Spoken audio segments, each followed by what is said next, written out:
There's a female CEO in Texas who made national news over some comments she made about women running for president. Her name is Cheryl Rios. She's the head of a Dallas marketing and public relations firm called Go Ape Marketing. And here's what she said, quote, "With the hormones we have, there's no way a woman should be able to start a war. Yes, I run my own business and I love it and I am great at it, but that is not the same as being the president. That should be left to a man, a good, strong, honorable man. I support equal rights." No you don't. "But there's an old biblical sound reasoning why a woman shouldn't be president." So when people heard this and they saw this and they realized how dumb it was, they got angry. And she responded with this, quote, "In this great country, we are allowed to our own opinions.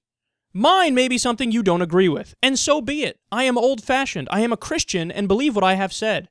With that, please stop the nastiness as it wasn't meant in that light." Oh, you didn't mean it that way. Oh, then it's okay. It's like when an old white guy in the South says, "We don't take kindly to no niggers around here, but don't get mad 'cause I don't mean it that way." Oh, you didn't mean it. Oh, okay, I got you. Then it's cool. Don't worry about it. I love how she says people are entitled to their own opinions in this country. But then she immediately says right after it, "Please stop the nastiness directed towards me." What happened to people are entitled to their own opinion?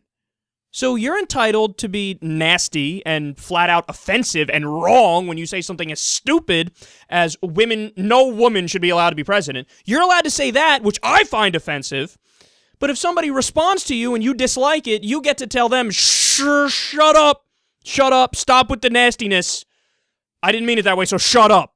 So why are you allowed to say whatever you want, and you're allowed to say something as offensive as women shouldn't be president, but nobody's allowed to respond to you? Then all of a sudden, people are entitled to their own opinions is out the window. They're entitled to their own opinions unless they disagree with you.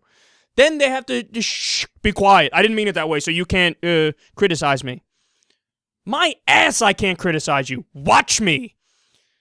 Okay, now, let's address the lack of substance in what she's saying here. You know, us women, we have hormones and it sucks, so, I mean, what are you going to do? The argument you made was, well, a woman shouldn't be able to start a war because, you know, we have some hormone issues. Women have hormone issues. What about men?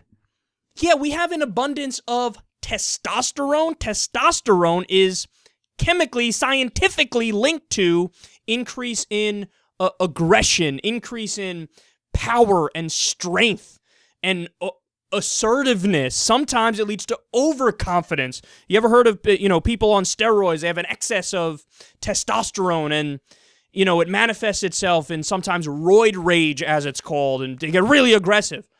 So you're so concerned about hormones leading to bad decision-making. Wouldn't that be a basis to say no men should be president ever for any reason? Because, look, they have more of the hormone that's associated with aggression, and they might just start a crazy fucking war.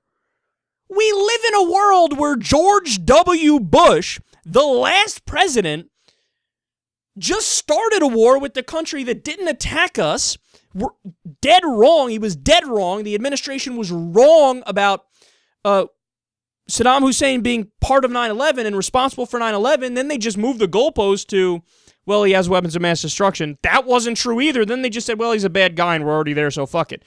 We live in a world where a man did just take us to a useless war, but your concern is that some future woman president may do the thing that a man just did, so don't allow a woman to ever be president? Well, why not say a man already did that, so don't allow any man to be president ever again?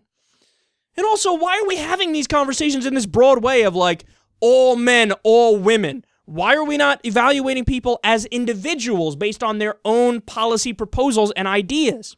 No, that would be too smart to do that. You can't do that because that's too rational. And that takes too much time. I don't want to have to look at what they believe in and what their policy proposals idea. Let me just make a stupid broad comment like no woman ever should be president, ever. It's just ridiculous and it's just stupid. And this is the kind of shit that there's still a segment of the population that believes stuff like this and they casually say it and they get surprised when people get mad back at them. But it's a profoundly simple thing to say. You're a simpleton if you make this argument. Hormones, there's a hormone issue going on here.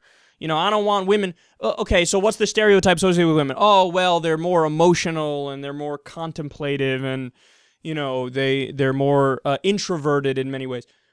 Well, 2 out of 3 of those things may be a plus for a president. More contemplative, more of an introvert. They think more about what they do before they do it.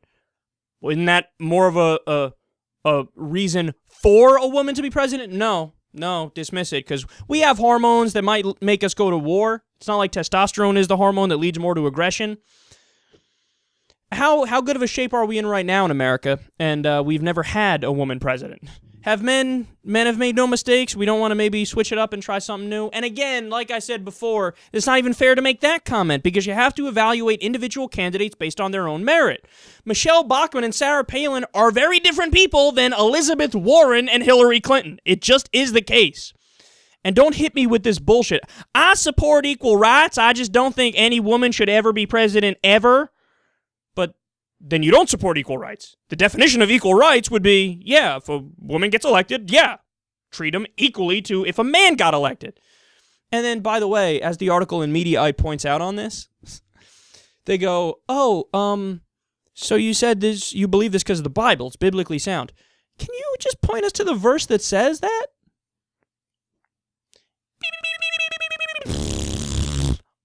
Couldn't do it. Why? Because, like we always talk about with religion in general, what do? People who are already bigots, they're already intolerant, they're already dumb, they just take the prejudices they have and they superimpose it onto their religion, and they try to use that as a get-out-of-jail-free card, as a you can't debate this with me card because I'm just putting it off the table. You say something outrageous and silly like, women should never be president under any circumstances whatsoever. And then when somebody says, well, why do you believe that? How do you believe that? You just pull out the religion cards to say, oh, see, you can't argue with me. It's my religion. So if you disagree with me, you're an anti-Christian bigot. You say, oh, I believe it based on my faith. What? That's something that's off the table. Don't discuss it with me because it's my belief and you can't disagree with it because it's my religion. So shh. And she can't even cite a Bible verse to back it up.